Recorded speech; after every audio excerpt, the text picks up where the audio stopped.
You're not just holding a phone. You're holding the most powerful behavioral experiment humanity has ever created. The most surprising part is not that billions of people are participating. The most surprising part is that almost nobody remembers agreeing to it.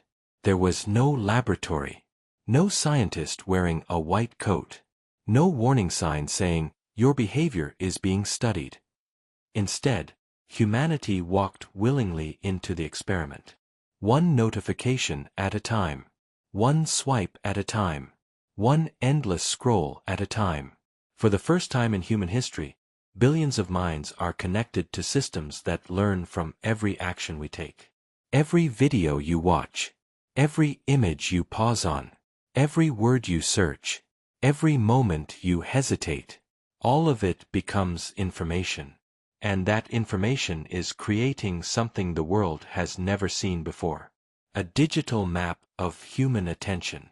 But to understand why this matters, we have to go back. Way back. Hundreds of thousands of years before smartphones, before cities, before civilization itself. Imagine standing on the ancient African landscape. The sun is disappearing. The darkness is arriving. Every sound could mean danger. A movement in the grass could be a predator. A strange noise could mean survival or death. The humans who survived were the ones who paid attention. They noticed changes. They searched for new information. They reacted to unexpected events. Curiosity was not entertainment. Curiosity was survival. For hundreds of thousands of years, evolution shaped the human brain to seek novelty. A new sound. A new discovery. A new opportunity. Our brains became addicted to one question. What happens next? And then something extraordinary happened. The world changed faster than the human brain could adapt. The same instincts that once helped us survive the wilderness entered a completely different environment. The digital world. Today, the greatest competition on Earth is not for land. Not for gold. Not even for oil. It is for something invisible. Your attention. Because attention creates influence. Attention creates money. Attention shapes culture. And wherever billions of people look, the world begins to move. This is why modern technology has become so powerful. Not because it controls people, but because it understands people. Every time you open an app, invisible systems are making decisions. Which video should appear first? Which story will keep you watching? Which image will make you stop scrolling?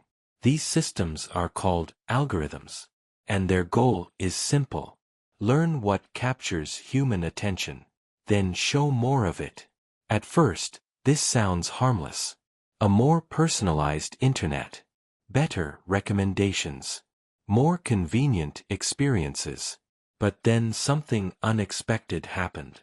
The machines became incredibly good at predicting human behavior. They discovered patterns that even humans couldn't see. They learned what makes people curious, what makes them angry, what makes them emotional, what makes them stay. And this is where the experiment became something completely new. Because human attention is not unlimited. Every person has only 24 hours in a day. Every minute spent looking at one thing is a minute not spent looking at something else. Your attention is a limited resource. And for the first time in history, machines are competing for it. Scientists have studied human behavior for decades and discovered something fascinating. The brain responds strongly to unpredictable rewards. When you don't know what will happen next, your brain becomes more motivated to search. This is why people keep checking messages, refreshing feeds, looking for the next interesting thing. Maybe the next scroll will be boring. Maybe it will be something amazing. That uncertainty keeps the brain engaged. The technology did not create this instinct. It discovered how to use an instinct that was already inside us. And the consequences are bigger than entertainment. Because the same systems that recommend videos can also influence what information reaches people. Two people can search for the same topic and receive completely different versions of reality. One person sees scientific explanations. Another sees emotional arguments. One person sees hope. Another sees fear. The internet is no longer one shared world. It is billions of personalized worlds.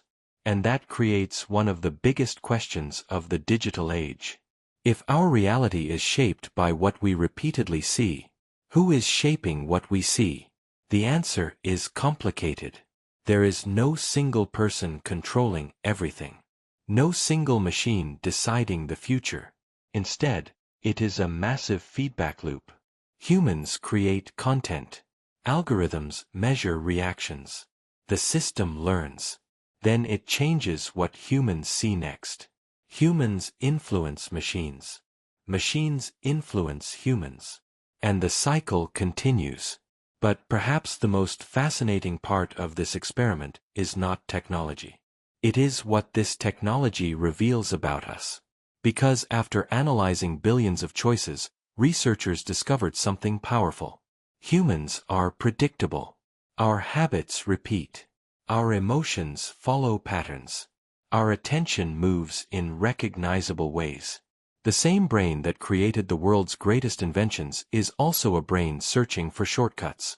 That is why habits are powerful. They save energy. They make life easier. But they also make us easier to predict. And prediction creates influence. For the first time in history, humanity has created systems that can understand collective human behavior on a global scale. A civilization of billions connected together. A living network of thoughts, emotions, decisions, and desires. Nothing like this has ever existed before. The Roman Empire controlled millions. Modern technology connects billions. Ancient rulers influenced people through armies and laws. Today, influence can happen through a screen in your hand. But there is one thing no algorithm can fully understand. The human ability to become aware. The moment someone stops. The moment someone questions. The moment someone chooses differently. Because awareness creates freedom. Technology itself is not the enemy. The question is not whether we use technology. The question is whether we use it consciously. Because your attention is not just data. It is your life. Every moment you give your attention to something, you give a small piece of your existence. And perhaps the greatest experiment ever performed on humanity was never really about smartphones. It was never really about artificial intelligence. It was about discovering the value of something humans had always possessed, but never measured before. The power to choose where our minds go. Because wherever human attention flows, the future follows. And the final question remains. After creating machines that can predict what humans want, will humanity become wise enough to decide what it truly wants?